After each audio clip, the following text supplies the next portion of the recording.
Bom dia, então, irmãos. Vamos iniciar nossa escola bíblica dominical, orando ao nosso Deus. Senhor Deus amado, te louvamos, Senhor, por mais esse dia, Senhor, por podermos estar aqui em Tua casa com os nossos irmãos, Senhor, para aprendermos mais de Ti. E nisso pedimos que nos ilumine pelo Teu Santo Espírito, Senhor, para compreender os Teus ensinos, para que possamos aplicá-los, Senhor, em nossas vidas e vivamos aqui, Senhor, de modo digno, ordenado, que glorifica o Teu nome, Senhor. E te oramos e pedimos isso em nome do Teu Filho, Jesus Cristo. Amém. Muito bem, o que a gente viu domingo passado, então? Nada, né? Domingo retrasado? Tomou café hoje, de manhã. Domingo retrasado, então? Ou a última vez que a gente...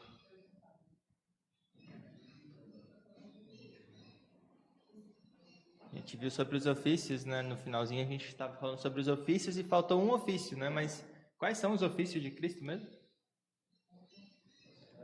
Profeta, sacerdote e rei. Originalmente que o homem tinha, e agora Cristo veio como o perfeito homem, o nosso representante, e exerce esses ofícios, esse domínio. E hoje a gente vai ver sobre a função de rei. Então a pergunta é: como exerce Cristo as funções de rei? E a resposta: Cristo exerce as funções de rei, sujeitando-nos a si mesmo, governando-nos e protegendo-nos, contendo e subjugando todos os seus e os nossos inimigos. Então esse é um ofício que nos traz conforto e consolo também, embora muitos afirmem que Jesus Cristo é Senhor, que Jesus Cristo é Rei, mas não se sujeitam, não querem se sujeitar à palavra dele. Então, o primeiro ponto aqui é o que traz no Catecismo de Heidelberg, domingo número 12 lá, que é a pergunta 31 desse catecismo, que ele fala: o nome Cristo significa ungido. Por que Jesus tem também este nome? E a resposta do Catecismo de Heidelberg é porque ele foi ordenado por Deus, Pai, e ungido com o Espírito Santo para ser nosso supremo profeta e mestre, nosso único sumo sacerdote e nosso eterno Rei. Então, como profeta, ele nos revelou plenamente o plano de Deus para a nossa salvação. Como sumo sacerdote, ele nos resgatou pelo único sacrifício de seu corpo e continuamente intercede por nós junto ao Pai. Então, tudo isso a gente já viu. E como Rei, ele nos governa por sua palavra e Espírito, e nos protege e guarda na salvação que ele conquistou por nós.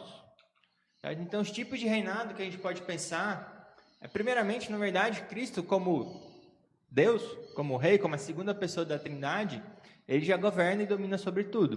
Como está escrito lá em Salmo 103:19, que ele governa sobre, tem domínio sobre tudo, sobre todas as coisas que existem, sobre todos os seres que foram criados. Mas quando a gente analisa essa questão de reino, a gente pode dividir esse reinado em dois tipos. Que seria o reinado espiritual e o reinado sobre o universo. O reinado fala de poder mesmo. Então, o reinado espiritual é o quê? É algo que ele faz sobre o seu povo, sobre nós, que somos a sua igreja. O reinado dele agora estabelecido no coração e na vida de cada um dos seus eleitos. Então, ele espiritualmente reina sobre a sua igreja. Espiritual por quê? Porque possui um fim espiritual, que é o quê? A salvação dos seus eleitos, da sua igreja, é perfeita até as bodas do Cordeiro. E outro porque também não é por força, nem por meios externos, que cita lá Zacarias capítulo 4, mas é pela palavra e pelo Espírito. Então não é nem por força, nem por meios externos, mas Deus vai edificar a sua igreja por meio da sua palavra e por meio do seu Espírito. Não de forma bélica e física, aqui como muitos queriam no tempo de Jesus, mas por meio da palavra e do Espírito a sua igreja vai crescer, vai ser edificada nesta terra. Até o dia em que ele vai voltar, aí sim, todas as coisas ficarão debaixo dos seus pés, né? E outra questão do caráter espiritual, que a gente já viu isso aqui há não tanto tempo atrás assim, então vou passar sem muitos detalhes, mas é que o reino não é deste mundo. Quando ele estava lá para ser morto, né? Ele fala que o reino dele não é desse mundo, falando para Pilatos, se o reino dele fosse desse mundo, teria legiões e legiões de anjos defendendo ele, mas o reino dele é espiritual. Só pode entrar também através da regeneração. Quando Nicodemos estava conversando com Jesus, o que Jesus falou para ele? Quem não é nascido do Espírito não pode nem ver o reino de Deus. Aí é impossível, é necessário nascer de novo para poder ver o reino de Deus. E está dentro de nós. Lucas 17 também fala que está no nosso coração. O reino de Deus está dentro de nós, dos seus eleitos, daqueles que são chamados por Deus para serem seu povo escolhido, aqueles que foram salvos e regenerados. Então o reino está em nós. E o reino consiste também, em Romanos 14, 17, consiste em justiça, paz e alegria. Não é comida, não é alimento, não é isso, não é aquilo, mas o reino de Jesus Cristo consiste em justiça, paz e alegria. Não como os fariseus colocavam, não como muitas pessoas colocam hoje em dia, mas o reino de Jesus Cristo não é estabelecido pela sua dieta, por leis que já passaram, mas por justiça, paz e alegria. Certo? Então, esses são alguns aspectos do caráter espiritual do reino de Jesus Cristo. E no questão de extensão, né? Então esse reino espiritual ele é estabelecido com base na obra da redenção, não da criação. Então não é um reino estabelecido com base na criação, no sentido que ninguém é cidadão deste reino por virtude da sua humanidade. Certo? Então não é todo mundo que foi criado, todo mundo que nasceu, não é todo ser humano que faz parte desse reino. Não é por virtude da criação, mas pela regeneração, pela redenção de Jesus Cristo. Então ele nos traz para o seu reino. É pela sua graça redentora somente. Naquele sentido que nós ouvimos bastante, que Cristo o quê? Nos comprou, pagou o nosso resgate naquela cruz. E agora pertencemos a Ele, somos parte do reino dEle, somos servos dEle, reconhecemos Ele como nosso Rei, como nosso Senhor, porque Ele morreu por nós e nos comprou pelo seu precioso sangue. Não é porque nós nascemos, não é todo mundo que é filho de Deus, nós já falamos várias vezes isso aqui, especialmente no sentido de salvos, eleitos e do reino espiritual, mas somente aqueles por quem Cristo morreu. E por quem Cristo morreu? Pelos seus eleitos. Não morreu por toda a humanidade, em potencial, a gente já viu isso. Então isso é o quê? É um privilégio concedido apenas aos redimidos. Fazer parte desse reino é um privilégio sem igual, é uma graça sem igual, fazer parte do reino do nosso Senhor Jesus Cristo.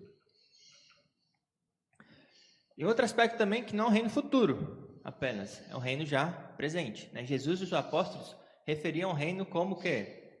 Presente.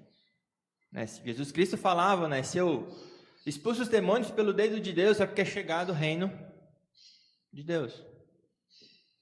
Chegou já, com Jesus Cristo aqui já foi inaugurado esse reino espiritual e já está presente, já está valendo. E Jesus Cristo então governa a sua igreja. E também nós vimos como é um reino futuro, onde será estabelecido e reconhecido de forma perfeita aos cristãos quando Jesus Cristo voltar completamente. Em questões de duração, normalmente a gente entende que Cristo foi apontado como rei quando? Na eternidade. Então, todas as coisas já passaram na cabeça de Deus antes da fundação do mundo. E ele funciona como rei desde a queda. Não somente quando ele se encarnou. Ele já funciona como rei desde a queda e no Antigo Testamento. Salmo 2,6 é um bem clássico disso. Onde levantam-se os povos, querem lutar contra Deus. E o que Deus faz? Ri deles. E fala, beija o filho para que não seja o seu fim. Então, Cristo já é rei desde o princípio, desde a queda, não somente quando ele foi encarnado. Porém, esse reino foi inaugurado, a gente fala inaugurado publicamente, quando ele subiu aos céus. E ele subiu aos céus e foi fazer o quê? Tirar férias? Ele se assentou onde? À destra de Deus Pai. O que isso significa, assentar à direita de Deus Pai? É governo, é poder. Ele está sobre todas as criaturas, tudo que Deus criou, ele está nessa posição de autoridade.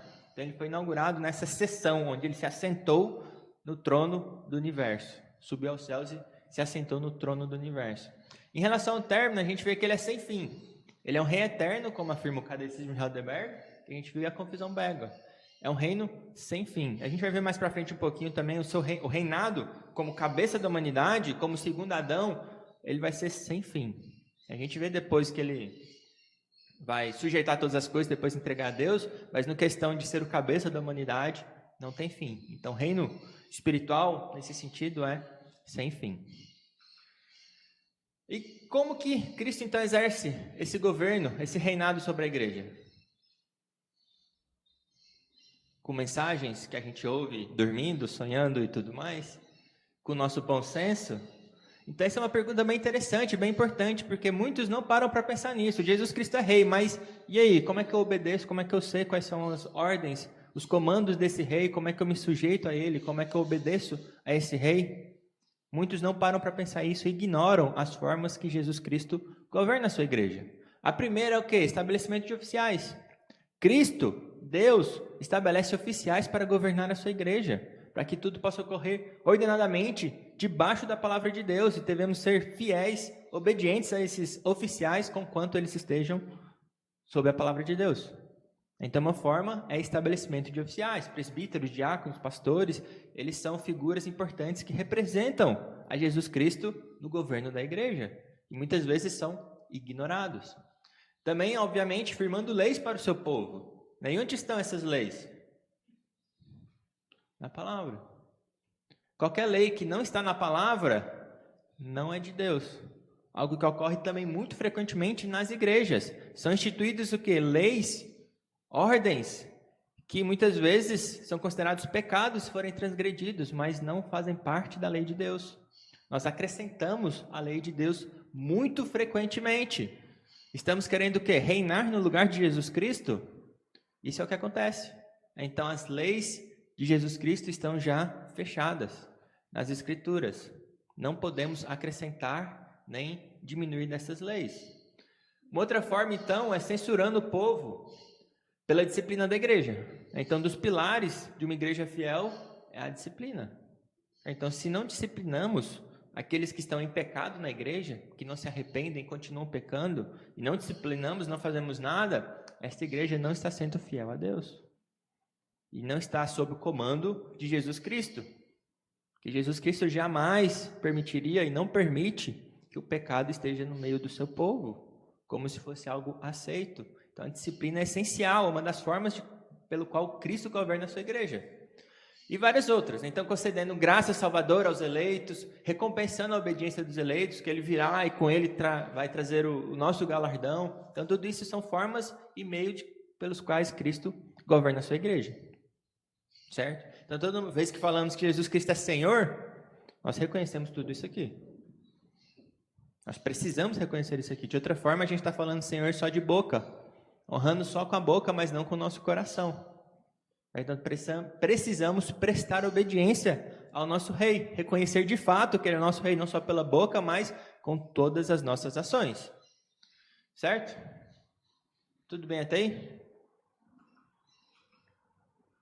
Então, passando para o reino sobre o universo. Então, a gente viu sobre o caráter espiritual. Alguma questão? Eu fiquei com uma dúvida ali no slide 9 sobre o início. Tá, ele foi inaugurado na eternidade. Inaugurado, a gente fala na ascensão. Publicamente inaugurado. Tá, só publicamente então. Só essa diferença. Sim. Tá, mas reina desde a eternidade, foi constituído desde a eternidade, mas publicamente revelado seria só essa diferença da revelação. Ele publicamente subiu aos céus e sentou à destra de Deus Pai, mas ele já governa a sua igreja desde o princípio. Da mesma forma que como profeta, desde o Antigo Testamento, ele também revelava pelo Espírito de Cristo, como está lá em 1 Pedro, também como rei. Então isso aí é só a revelação mesmo. Obrigada.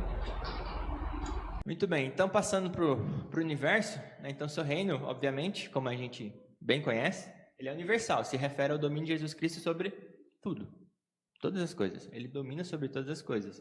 Que se refere ao que exatamente? Ao seu governo providencial, né? E o que é a providência?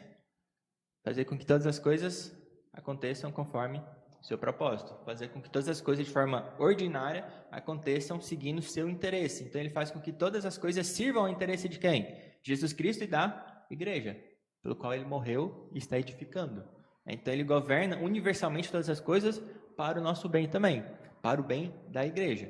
Então através do seu governo universal, Cristo guia o destino de indivíduos e nações para promover o crescimento e purificação dos seus eleitos. Então não pensem que está acontecendo coisas fora do controle de Deus, especialmente em relação à igreja. Nada poderá destruir a igreja.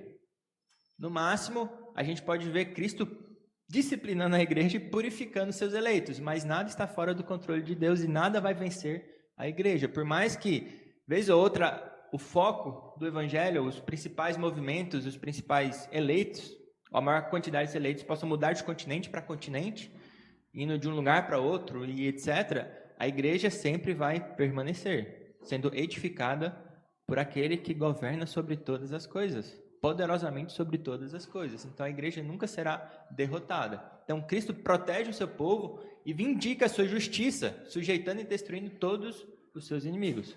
Todos os inimigos de Cristo e da igreja, consequentemente. Então Cristo está nesse controle, fazendo isso para o bem da igreja também. Então tem esse aspecto de consolo sobre a igreja de que Cristo é, de fato, rei. E sem um reinado universal, Cristo não poderia ter o seu reino espiritual também. Não poderia estar reinando sobre a igreja, não poderia edificar a igreja. Porque todas as coisas nesse mundo são contrárias a quem? A Deus, a Jesus. Todas as forças do mundo querem o fim da igreja, querem a destruição da igreja. Por mais que não admitam descaradamente, muitos admitam descaradamente, mas por mais que não falem isso diretamente, eles querem o fim da igreja. O fim desses evangélicos, o fim dessas pessoas que acabam limitando a nossa liberdade, etc., e querem, de fato, a destruição da igreja. Então, se Cristo não fosse o rei do universo, a igreja já teria sido destruída há muito, muito tempo. Certo? E por sua autoridade, então, todas as forças deste mundo são constrangidas a servir os propósitos de Cristo, né, trazendo esse conforto ao povo. Então, por mais que eles pensem que estão destruindo a igreja, eles não estão fugindo do controle de Deus, e, na verdade, servem ao propósito de Cristo. Certo? Estão debaixo do controle, daquela forma onde Deus pode, sem dúvida nenhuma, transformar o mal em bem. E por mais que eles se esforcem para destruir a igreja, eles estão cumprindo o propósito de Cristo. A gente já viu isso muito sobre a soberania de Deus. Isso se aplica perfeitamente à edificação da igreja. De forma que podemos estar bem tranquilos que nada vai nos destruir, nada vai nos abalar. Então cabe a nós só obedecê-los, obedecer a Cristo, obedecer a Deus, preservando, perseverando na fé, cumprindo a sua palavra, sabendo que Ele está dominando sobre tudo e sobre todos. Então tudo bem? E duração do reino universal? Então, Cristo foi formalmente investido com essa autoridade na sua exaltação, na sua ascensão. A gente já vai ver os estados de humilhação e exaltação um pouquinho mais de detalhe. E apesar de que, como Deus, como a gente já falou, Cristo não recebeu nada do que ele já não possuía. Como Deus, ele já possui todas as coisas. Reina sobre todas as coisas. E o término tem aquela questão de que até que todos os inimigos sejam destruídos, que a gente vê lá em 1 Coríntios 15, quando fala do novo corpo, que Cristo vai depois retornar o reinado a Deus Pai, pois seu propósito foi cumprido, que é a salvação dos eleitos. Então, essa questão do reinado universal, ele vai oficialmente devolver tudo a Deus Pai, embora como cabeça da raça humana, como a gente já falou um pouquinho, seu reinado não terá fim, que está lá em Lucas 1,33, quando Jesus veio ao mundo, que fala que o seu reinado será eterno, sem fim. Então, ele sempre será o nosso cabeça. Miguel, voltando nesse slide, daria para dizer que essa questão da autoridade, exaltação, figura, é mais como Cristo na parte homem dele ou não? Porque ele, como sendo Deus, ele já desde a eternidade, mas porque ele veio como representante da raça humana, né? Sim. Seria isso? Sim, acho que de certa forma sim, porque ele veio como homem, nasceu em forma de servo, e esse homem, obviamente, na sua natureza humana, ele não reinava. Ele veio como servo e depois ele foi exaltado e recebeu o nome sobre todo nome. Então, a parte divina, a natureza divina, sem dúvida nenhuma, permaneceu sendo divina. E a parte humana, depois que ele cumpriu a sua parte da aliança, do pacto da graça, ele está agora no estado de exaltação.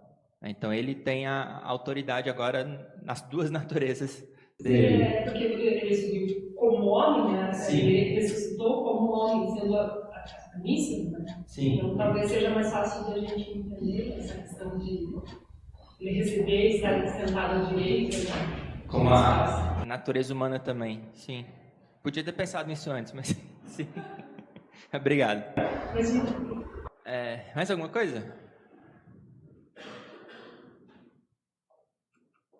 Muito bem, então a gente vai ver agora sobre essa questão dos estados.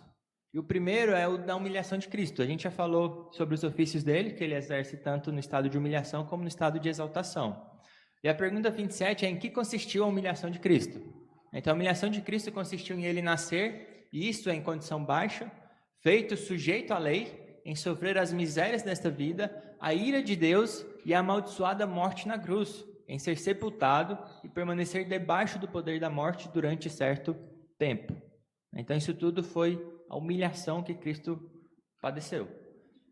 E essa é uma doutrina, como a gente já falou também sobre o nascimento virginal de Cristo, é uma doutrina também fundamental. E por quê? As outras religiões, o que elas falam? Afirmam sobre o Deus delas.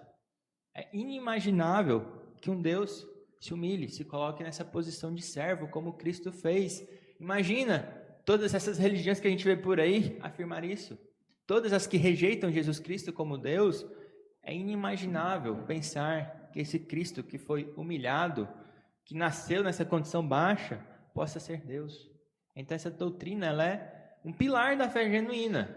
Entender que Cristo se humilhou, sendo Deus.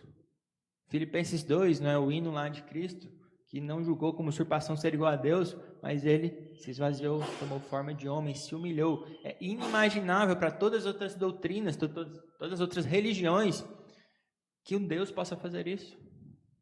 Porque nenhuma delas tem um Deus tão gracioso como o nosso Deus.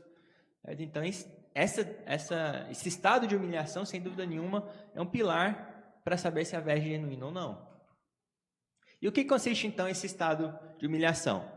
Basicamente, é que ele, sendo filho do Altíssimo, o Altíssimo, ele veio como servo, ele se tornou homem e padeceu como homem. Então, a jornada da humilhação começa no nascimento, quando ele tomou a forma humana, e termina na sua morte, ou seja, a sua vida terrena.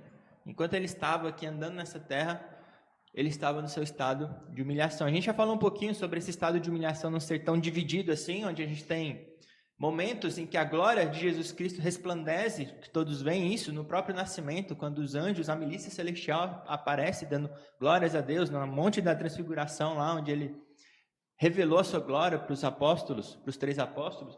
A gente vê esses momentos de glória de Cristo também durante o seu estado de humilhação. Mas formalmente a gente costuma falar que a humilhação vai do nascimento até a morte. Na ressurreição, então, começa a exaltação. E quais foram essas humilhações, então? Ele nasceu em condições terríveis. Como é que ele nasceu? A gente pensa na manjedoura como algo legal e bonitinho. Mas a manjedoura não é nada legal e bonitinho para se colocar um bebê recém-nascido. Então ele nasceu numa condição terrível.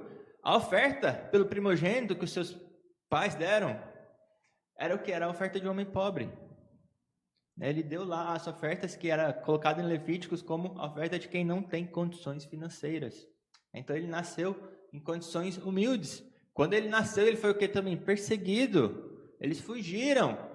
Teve que fugir. O Deus da glória estava fugindo de um governantezinho que queria matar todos os bebês. Ele foi em que, então? Crucificado. Que forma de morte é essa? A mais humilhante possível. É a mais humilhante possível. Ele foi morto. O Deus da glória, a sua natureza humana, claramente, foi morto. Então, isso tudo é seu estado de humilhação. Então, Deus Filho se esvaziou, assumiu a forma humana, forma de servo, como está lá em Filipenses 2, 6-8. Então, a sua glória foi velada pela humanidade. Pela sua humanidade, foi escondida, por assim dizer, e ficou nesse estado de humilhação. É importante falar que esvaziar não significa que ele deixou a sua divindade. A gente já falou aqui um pouco sobre as 2 naturezas de Cristo, onde nenhuma natureza perdeu os seus atributos. Então, na sua natureza divina, ele permaneceu com todos os seus atributos perfeitamente, como Deus. Então, quando ele se esvaziou, não quer dizer que ele deixou de ser Deus, ficou algo como menor do que ele sempre foi. Então, normalmente a gente entende como velar. Então, a natureza humana velou a natureza divina. Então, ela permaneceu a mesma, mesmo que escondida ali pela natureza humana. Então, ele não deixou de ser Deus. Lembra que Deus também é imutável. Se Cristo deixasse alguma coisa dos seus atributos divinos, ele não seria mais imutável. E com isso a gente perderia todas as bases da nossa fé, não teria mais como ter confiança em nada. Nas palavras de Cristo, não teria mais como ter confiança no poder dele se ele fosse mutável. Certo? Então não tem como entender esse esvaziar de outra forma. E por que ele se humilhou? Então isso tem a ver diretamente com os ofícios dele. Está bem relacionado, porque ele se humilhou por quem? Em favor de nós. Os ofícios, como nós vimos, Deus tem esses ofícios para alguém. Ofício, a ideia de ofício é que exerce alguma função, algo para outra pessoa. E Cristo se humilhou por nós. Não para ganhar algo que ele nunca teve, porque ele já era o Deus da glória, mas ele se humilhou unicamente por nós, para nos salvar. Não para receber algo a mais, mas, de certa forma, sim, que ele recebeu um povo agora para ele, mas ele fez isso em favor de nós. Então, ele não morreu. Ele não apenas morreu por nós, mas ele viveu toda uma vida aqui de sofrimento por nós, em um estado de humilhação. Então, lembre, o Evangelho de Cristo não é só naquela cruz. Começa desde o seu nascimento e todo o sofrimento que ele teve, em todo o seu estado de humilhação, cumprindo perfeitamente a lei, para que a justiça dele pudesse ser imputada a nós, e o nosso pecado foi então imputado nele. Já não bastasse todo o estado de humilhação que ele teve, ele ainda levou sobre si todos os nossos pecados. Então não foi apenas a morte de Cristo, mas toda a sua vida que conta para a nossa salvação, para que a justiça dele possa ser aplicada a nós. Então não foi apenas uma morte, por pouco tempo ali sofrendo, mas foi muita coisa, como se fosse pouco tempo ali sofrendo, mas ele levou também os pecados sobre nós. Então não foi simplesmente sofrimento físico. Ele recebeu o quê? Como essa pergunta fala, a ira de Deus, que era para nós.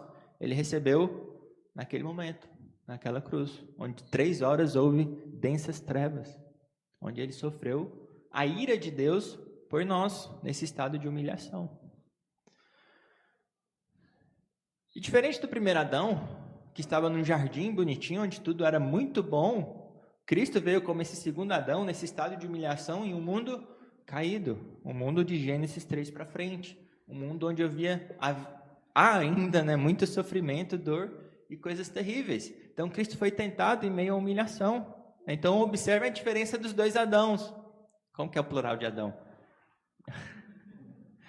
Do primeiro e do segundo Adão. Então, o primeiro Adão, ele foi tentado quando? Onde? Ele tinha uma companheira, uma auxiliadora idônea, tudo era bom, perfeito. Deus falava com ele. Cristo foi tentado em meio à humilhação, sozinho, e mesmo assim foi obediente. E como eu falo, foi obediente até onde? Até a morte. E morte de quê? De cruz. Então, segundo Adão, veja a excelência deste segundo Adão, que só pode ser Deus. Certo? Então, tudo bem até aí no estado de humilhação? E agora, partindo para a exaltação. Então, em que consiste a exaltação de Cristo? Então, a exaltação de Cristo consiste em ele ressurgir dos mortos no terceiro dia, em subir ao céu e estar sentado à mão direita de Deus Pai, e em vir para julgar o mundo no último dia. Então, o estado de exaltação, os ofícios de Cristo, como a gente já bem viu, eles não cessaram. Então, o que Cristo está fazendo agora?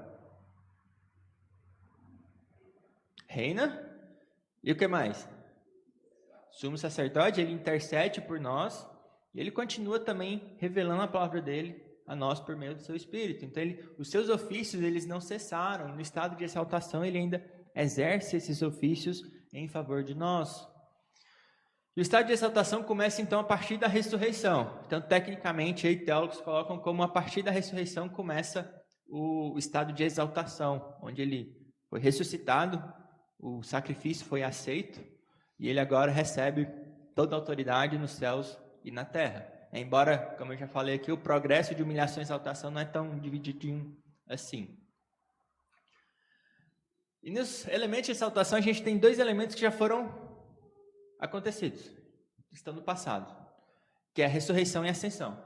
Então, Cristo já ressuscitou em corpo, está em corpo, e subiu aos céus, está em corpo, assentado à destra de Deus Pai. Um elemento está no presente, que é assentado. Ele está no trono, no seu trono, governando toda a terra. Um elemento ainda está por vir, que é o que nós esperamos e desejamos ardentemente, que é o quê? Voltar em glória. quando ele voltará em glória para julgar o mundo, como juiz de toda a terra agora. E algumas verdades que a gente pode extrair dessa exaltação, que é importante a gente sempre ter em mente, é que a gente pode confiar no quê? Que ele é o Filho de Deus. Afinal, a morte não pôde segurar. A vida que ele mesmo entregou, que ninguém a toma, ele tem autoridade também para pegar de volta. Ele é o Filho de Deus. Cristo aplacou a ira de Deus. Então ele ressuscitou, ele está nesse estado de exaltação. Quer dizer que toda a sua obra foi aceita diante de Deus. A ira que estava sobre nós foi aplacada. Uma doutrina também que muitos rejeitam, que a ira de Deus precisou ser aplacada. Mas ela foi, para que pudéssemos ter paz com Deus. Então Cristo aplacou essa ira, fez a propiciação, não somente a expiação dos nossos pecados, mas agora Deus é propício a nós, porque somos justificados por meio de Cristo Jesus. Somos considerados justos diante de Deus Pai, por isso ele é propício a nós. A ira foi aplacada. Ele venceu a morte, né? Essa coisa que assombra toda a humanidade foi derrotada. Onde está a morte, o teu aguilhão? Venceu Satanás, o maligno. Jesus é Senhor sobre todos. Então, pensar que Deus está lá sentado no seu santo trono, a gente pode extrair verdades muito importantes para o nosso dia a dia, reconhecendo que Ele está como Rei, que a nossa salvação foi confirmada, está segura na mão de Cristo, que não podemos ser retirados da mão de Cristo de forma nenhuma, nem da mão do Pai. Então, Cristo está no céu. Nós estaremos com Ele, nós já estamos com Ele. Na pessoa de Cristo, nós já estamos também no céu, lá com Deus. E isso é uma verdade muito importante para guiar o nosso dia a dia. Tem um livro lá do John Edwards, das Firmes Resoluções, que ele fala sempre pensando na eternidade. Como é que eu posso tomar decisões boas aqui na Terra? Pensando na eternidade, pensando no Cristo exaltado, pensando que esse tempo aqui vai acabar rapidamente, que todos os sofrimentos e angústias aqui, como Cristo também se humilhou, a nossa vida aqui, que é muito menos dolorosa do que Cristo passou por nós naquela cruz, vai passar. Então nós precisamos pensar sempre na eternidade para que as nossas decisões aqui sejam as melhores possíveis. Certo? Então tudo bem até aí? Então a gente passa agora para outro ponto que é sobre tomar posse da redenção. Então a pergunta 29 fala o seguinte: como nos tornamos participantes da redenção adquirida por Cristo? Então, como adquirir essa redenção? Então, tornamos-nos participantes da redenção adquirida por Cristo pela eficaz aplicação dela a nós pelo seu Santo Espírito. Então, o primeiro ponto é Cristo e o Espírito Santo. Então, Deus Filho, com a sua vida, morte e ressurreição, o que ele fez? Ele conquistou uma redenção para os seus eleitos. Então, ele conquistou, Deus Pai o ressuscitou, ele está lá assentado à sua destra. Mas agora o Espírito Santo, Deus Espírito Santo, a terceira pessoa da Trindade, aplica essa conquista em nós, para que a gente possa usufruir desses benefícios. O primeiro ponto é por que precisa dessa aplicação? Por que a gente simplesmente não vai lá e usufrui dessas bênçãos e toma essa redenção para nós? A gente já viu isso bastante aqui também, né? Então, nosso estado natural, o que a gente tem em relação a Deus? Qual que é o nosso relacionamento com Deus naturalmente? Terrível, é terrível. Como é que a gente vai para Deus pegar alguma coisa que Ele está nos dando? Não, nós estamos em inimizade com Deus. A ira de Deus está sobre nós e nos impede de aplicar os benefícios da redenção. Então, naturalmente, nesse estado de pecado, após a queda, é impossível, como a gente já viu, impossível confessar nosso Senhor Jesus Cristo como nosso Salvador. É impossível. Certo? A gente já viu isso aqui de várias formas possíveis. Então, o Espírito Santo, de forma onipotente e soberana, ele nos transforma. Sem o nosso pedido, ele vem e nos transforma soberanamente para que nosso coração de pedra possa ser trocado por um coração de carne. Certo? Então, ele faz com que o arrependimento e a fé possa surgir em nós, não de nós mesmos, porque naturalmente somos pecadores e inimigos de Deus, mas pela transformação, pela regeneração do Espírito Santo, nós podemos agora ter fé e se arrepender dos pecados, confessar a Jesus Cristo como o nosso Senhor. Então, é o Espírito Santo que nos conduz. Nem mesmo arrependimento vem de nós, mas é por causa de Deus, por causa do seu Santo Espírito. O Gerhard Voss, ele fala, e o nosso livre-arbítrio? Como a gente já discutiu aqui várias vezes não, né? duas aulas atrás, eu acho. Então, sobre a salvação depender do nosso livre-arbítrio, ele afirma o seguinte, né? Então, uma afirmação desse tipo só será verdadeira se for compreendida de modo apropriado. Lembrando que livre-arbítrio, que é a definição que ele está pegando, não é a definição do mundo. É de que nós sempre fazemos o que nós queremos. Lembra que a gente já falou sobre isso. O problema é que nós queremos sempre o mal. Então, nossa vontade está escrava. Como o livro do Lutero lá, que é Nascido Escravo em português, é Escravidão da Vontade. Pelo menos em inglês. Em alemão, não sei qual que é o título. Mas então essa é a definição, que nós fazemos o que nós queremos. Então ele fala o seguinte, né? Então só será verdadeiro se for compreendido de modo apropriado. Então poderíamos expressar toda a questão da seguinte maneira. Então, primeiro ponto. A nossa salvação depende de aceitarmos ou de rejeitarmos o Evangelho. B. Ao aceitarmos ou rejeitarmos o Evangelho, sempre agimos conforme o nosso livre-arbítrio, conforme o que nós queremos. E. Pulou ali, né? Cadê? C. Sem a operação do Espírito Santo, o nosso livre-arbítrio nos faria o quê? Rejeitar o Evangelho. Então, sem o Espírito Santo, o nosso livre-arbítrio nos faria rejeitar o Evangelho, porque o que nós queremos é longe de Deus. D. Quanto os nossos corações são mudados pelo Espírito Santo, o nosso livre-arbítrio nos faz aceitar o Evangelho. Agora que a nossa vontade foi transformada, nós podemos querer a Deus e queremos a Deus, que é eficaz, como nós veremos mais para frente. E, portanto, no fim das contas, tudo depende da ação do Espírito Santo. Não do seu livre-arbítrio, mas da ação do Espírito Santo no seu coração. Certo? Então, é pelo Espírito Santo. Não é por você dizer sim ou não. Não é isso que te fez ser salvo. Mas é pelo Espírito Santo. Ele é a causa fundamental da sua salvação. Não é a sua habilidade de reconhecer Deus como algo bom, Cristo como algo bom e escolher a Ele, mas foi pelo Espírito Santo. Nunca iniciou em você. Certo? O que não é soberbo. Então, muitas vezes somos acusados dessa salvação de sermos soberbos, de que somos eleitos, mas onde está a soberba nisso? Em falar que não depende de nós, não foi por nós, não é por nossa causa. Mas é por Deus, é somente pelo beneplácito da vontade dele, não é porque nós éramos bons, nós reconhecemos que nós não somos bons, mas é porque Deus, na sua vontade, que é boa, perfeita, ele decidiu nos salvar e operou essa salvação em nós, de forma que não depende de nós, não depende de quem corre, não depende de quem quer, mas de Deus fazer a sua obra. Muito bem, então, como o Espírito aplica-nos a redenção adquirida por Cristo? O Espírito aplica-nos a redenção adquirida por Cristo, operando em nós a fé e unindo-nos a Cristo por meio dela, em nossa vocação eficaz. Então, fé e redenção. Então, a gente tem uma ideia de que fé é mérito para... A gente não. Muitos têm a ideia de que fé é mérito para a salvação. Afinal, fé é um meio para a salvação, mas não um mérito para você ser salvo, mas é um dom de Deus para aqueles que foram salvos. Para que eles possam pela fé ser salvos, porque eles foram eleitos por Deus e por isso Deus opera a fé neles e concede a fé, que é um dom gratuito de Deus. Então é o contrário do que geralmente se pensa. Não é você teve fé, então você foi salvo. Mas por você ter sido eleito e salvo desde a eternidade, Deus, pelo Espírito Santo, fez com que você fosse regenerado e operou a fé em seu coração.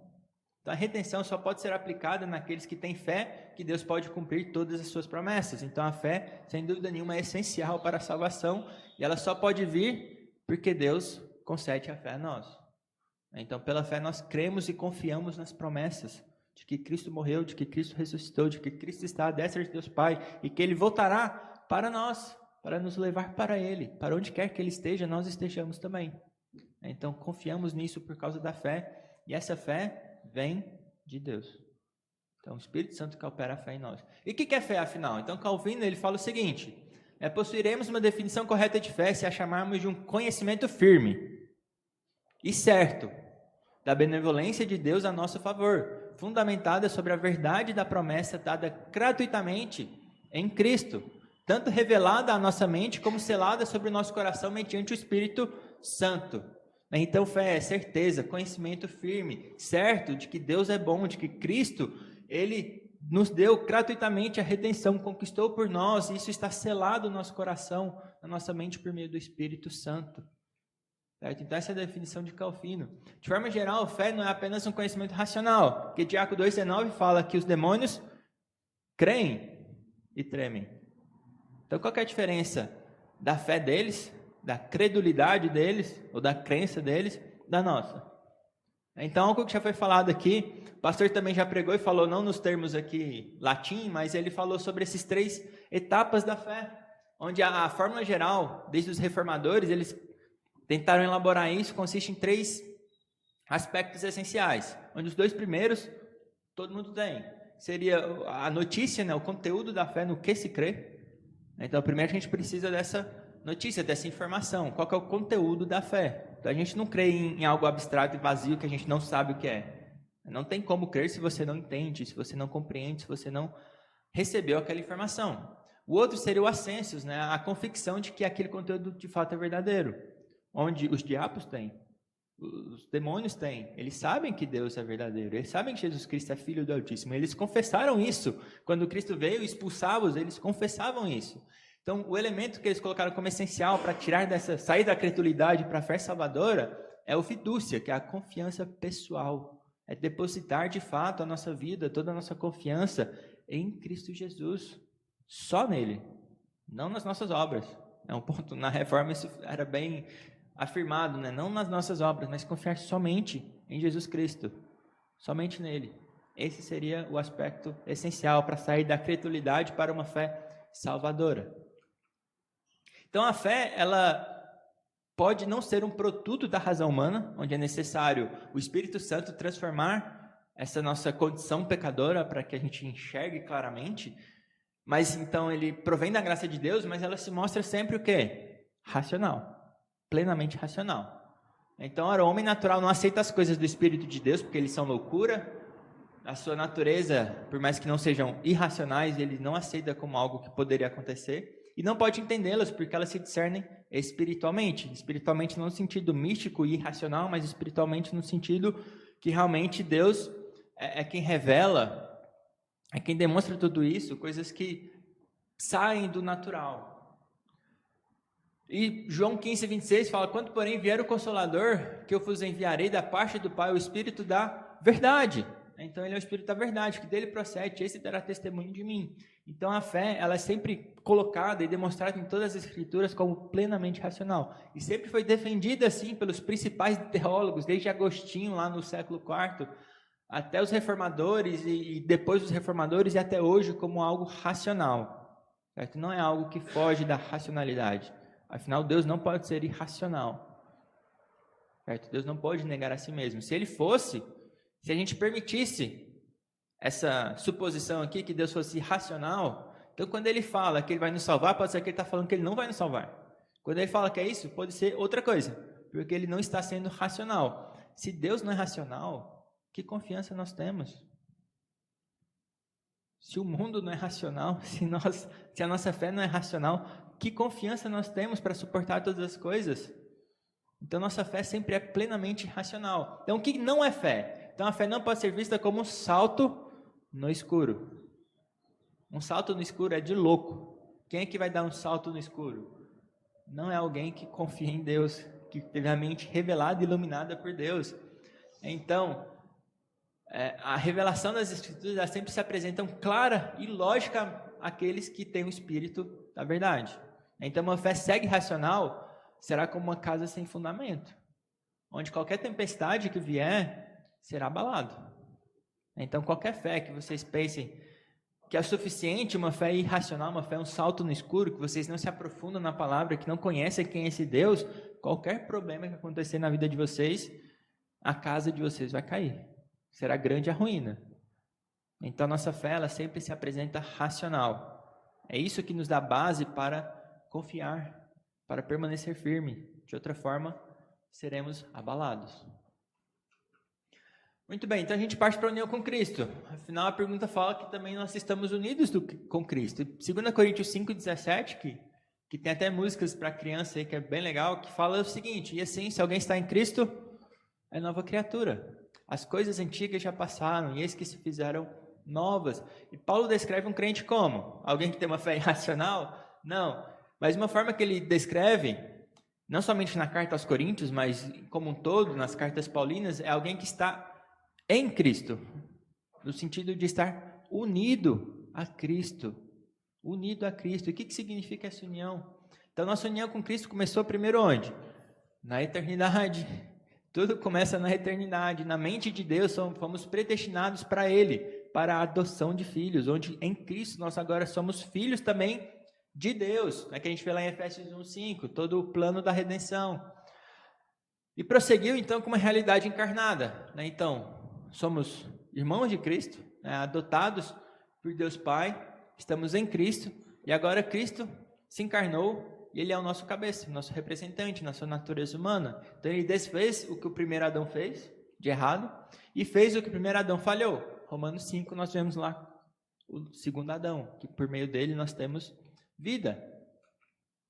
E o Novo Testamento ele usa uma gramática que é única, ela é diferente de todos os textos da época que a gente pegar, do grego e tudo mais, a gente não tem essa ideia, onde afirma que cremos em Cristo, nós cremos para dentro de Cristo, para uma união com Cristo, não é nós cremos no Cristo, naquele Cristo, como se fosse algo externo, mas nós cremos para dentro de Cristo, para uma união com Cristo. Então isso é algo único que tem na linguagem aqui, que eu não sei o grego, né? Mas confio em quem está falando isso. E Paulo explica isso um pouco no batismo, né? Quando ele fala da união em Cristo, em Romanos 6, vamos abrir lá, a gente tem essa realidade espiritual da união com Cristo. Então, Romanos capítulo 6.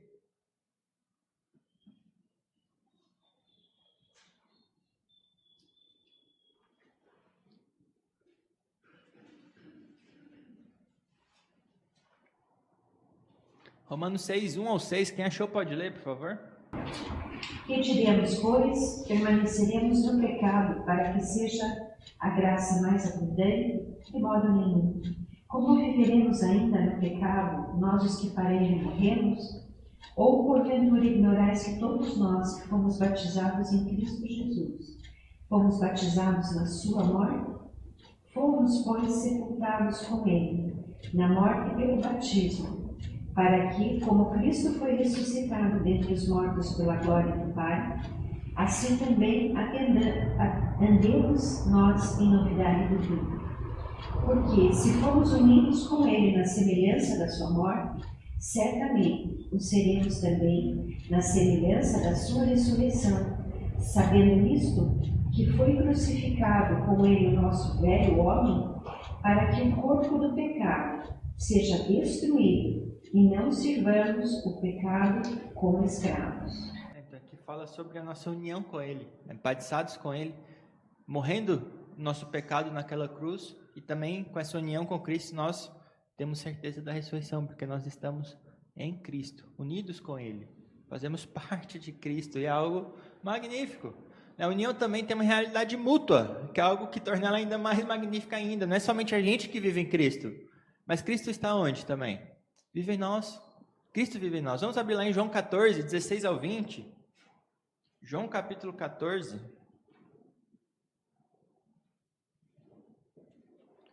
16 ao 20. Quem achou pode ler, por favor?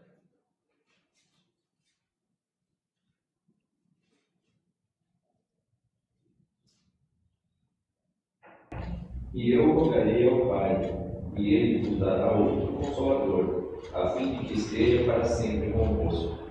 O Espírito da verdade, que o mundo não pode receber, porque não o vê nem o conhece. Vós o conheceis, porque Ele habita convosco e estará em vós. Não vos deixarei órfãos, voltarei para vós outros. Ainda por um pouco, e o mundo não me verá mais. Vós, porém, vivereis, porque eu vivo, vós também vivereis.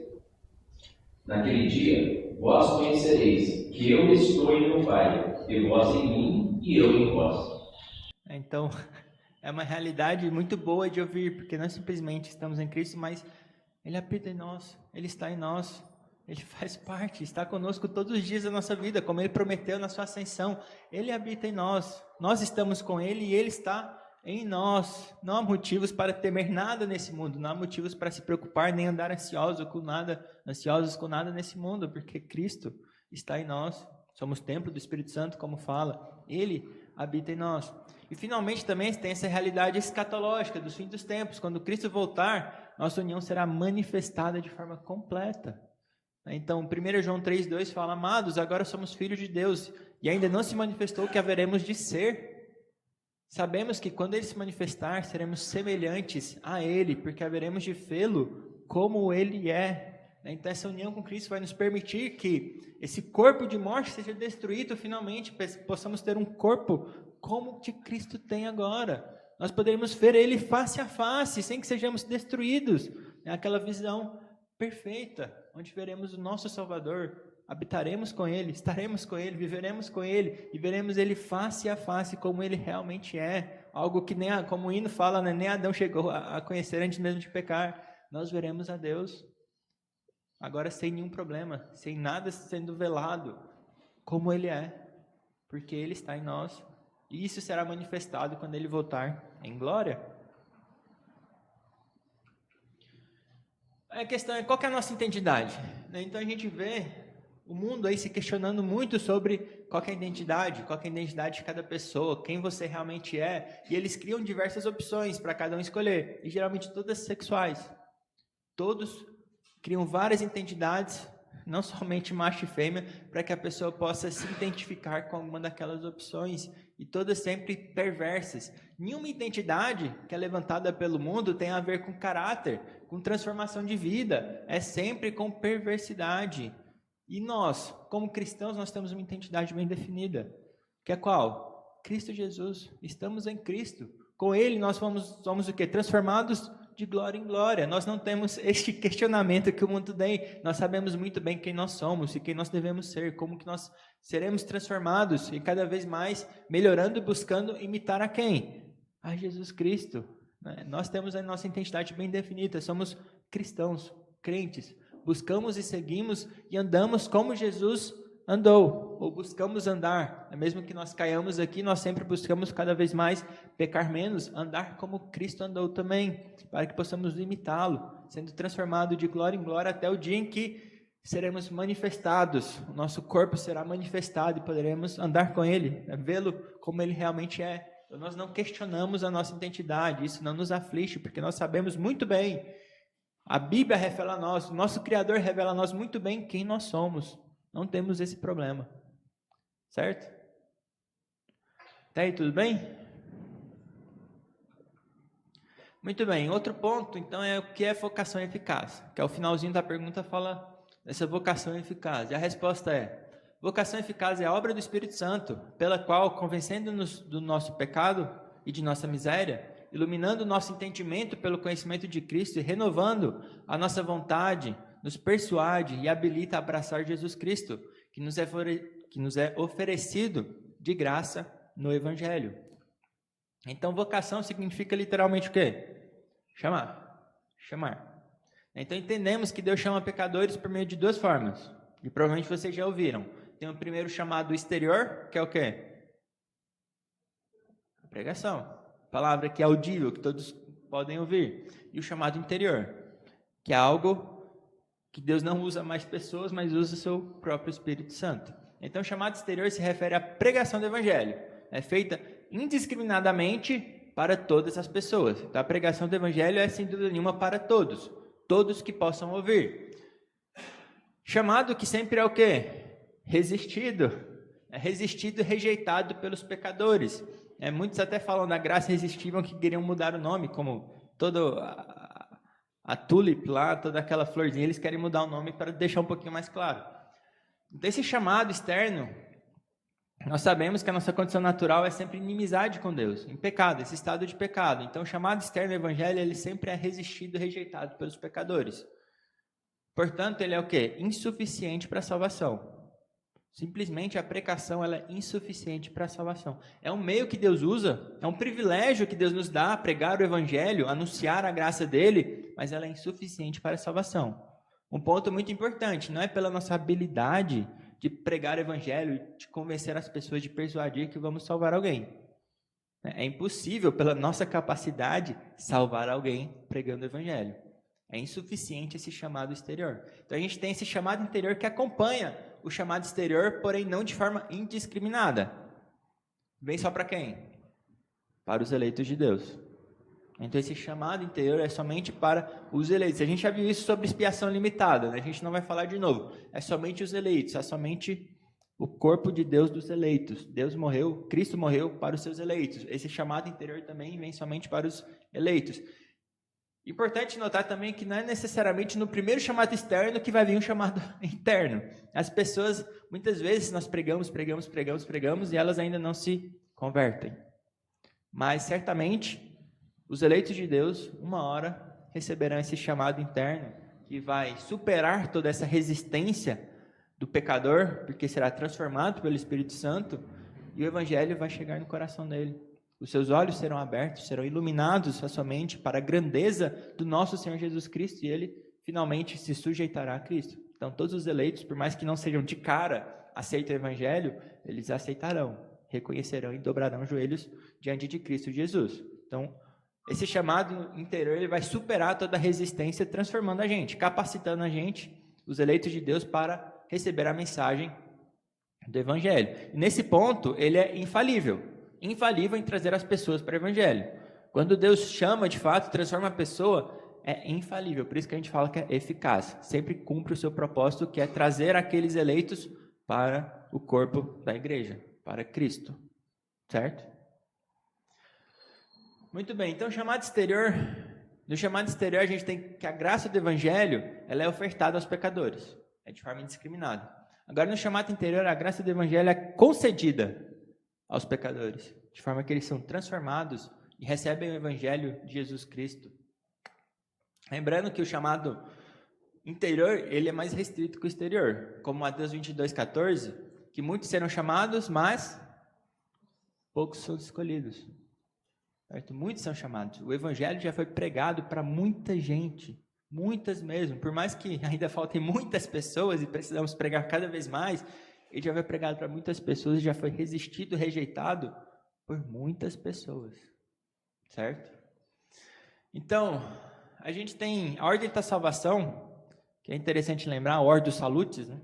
Que ele define uma ordem lógica para a salvação, uma ordem de como aconteceu na cabeça de Deus, não como acontece temporalmente, mas uma ordem lógica para a salvação, e a gente entende que o que vem primeiro, fé ou regeneração? Regeneração. Regeneração vem primeiro. Certo? Então, regeneração acontece primeiro para que possamos ser habilitados para ter fé. Diferente do que muitas doutrinas pregam por aí, como arminianos. A gente entende que a regeneração sempre precede, logicamente, a fé, porque é impossível, no estado de pecado, com o coração de pedra, ter fé. É impossível confiar em Deus, no seu estado natural. Então, a regeneração sempre precede a fé, né, e justificação e tudo mais. Então, é algo que é operado em nós, né, sem a nossa cooperação, de forma monergística. Né? Então, o Espírito Santo, de forma monergística, sem a nossa ajuda, sem a nossa cooperação, sem a sinergia, é operada em nós essa regeneração para que a gente possa, então, crer em Deus, confiar em Deus, prosseguir com a nossa santificação, desenvolver a nossa salvação e tudo mais. Então, esses primeiros passos são monergísticos. É como a gente vai chegar na oração de Jonas, né? No finalzinho da oração de Jonas, fala que ao Senhor pertence a salvação. Então, o Senhor pertence à salvação, não a nós e tudo mais. É Ele quem opera, é Ele quem faz, pela sua soberania, pela sua vontade, opera no pecador. A questão é um chamado forçado? Né? Muitos negam essa doutrina, afirmando que Deus força as pessoas a aceitarem o seu chamado, onde Ele obriga as pessoas. E tem afirmações que talvez vocês ouviram. Eu não acredito que as pessoas são arrastadas ao céu esperneando e gritando. Eu não lembro quem, acho que foi o Sproul, falou que um presidente de seminário, dando uma aula, perguntaram para ele algo sobre isso, sobre vocação eficaz, e ele rejeitou falando isso. Como é que Deus pode levar pessoas arrastando elas para o céu, aos gritos, esperneando, quando pessoas que querem não vão para o céu? Certo? Então, esse chamado eficaz é um chamado forçado? Essa é uma caricatura, sem dúvida nenhuma, essa é uma caricatura, e totalmente desmascarada nas Escrituras. O primeiro ponto é, tem alguém que quer ser salvo que não será salvo? Na Romanos 3, 10 a 12, eu já falei tanto aqui que vocês sabem de cor, né? Não há quem busque a Deus, não há um justo, não há um sequer, não há quem busque. Todos se extraviarem, uma se fizeram o quê? Inúteis. Não há inocentes, não há quem deseje a Deus, não há quem busque, nenhum sequer, nenhum. Então, esse ponto é totalmente rejeitado. Outra é, não há ninguém que foi salvo, regenerado, que recebeu a regeneração, que escolha não seguir a Deus, não seguir a Cristo. E um bom exemplo disso é Hebreus 11. Hebreus 11 fala de pessoas que aconteceram o quê? Que foram regeneradas pelo Espírito Santo, que receberam esse dom de Deus. E o que elas fizeram? Todo mundo estava contra ela. Todas as forças possíveis estavam tentando retirá-las do corpo de Cristo. E o que eles fizeram? Sofreram o quê? Pouca coisa, né? Foram cerrados ao meio, foram mortos, não tinham onde dormir. Mesmo assim, perseveraram na fé. Então, esse ponto é totalmente absurdo. Na regeneração também, fala que nós seremos conformados à imagem de Cristo. Nós realmente poderemos enxergar o que é bom, o que é mal. Conforme a vontade de Cristo, seremos conformados à imagem dele, onde ele deseja somente a vontade do Pai. Como é possível falar que alguém será arrastado aos gritos, esperneando para o céu? De forma nenhuma. As pessoas sofrem aqui, não pouca coisa, são martirizadas e vão alegres, cantando hinos. Quantas pessoas foram jogadas aí aos animais, às mortes, e foram cantando hinos? Onde é possível falar que é arrastando e gritando? Não somente a Bíblia, mas toda a história da perseguição da igreja demonstra claramente que é o contrário. Certo? Muito bem, a gente vai parar aí que o nosso tempo acabou. Mas tem alguma questão ou ponto que vocês queiram falar antes da gente encerrar? Não? Gabi, pode orar para a gente, por favor, para encerrar?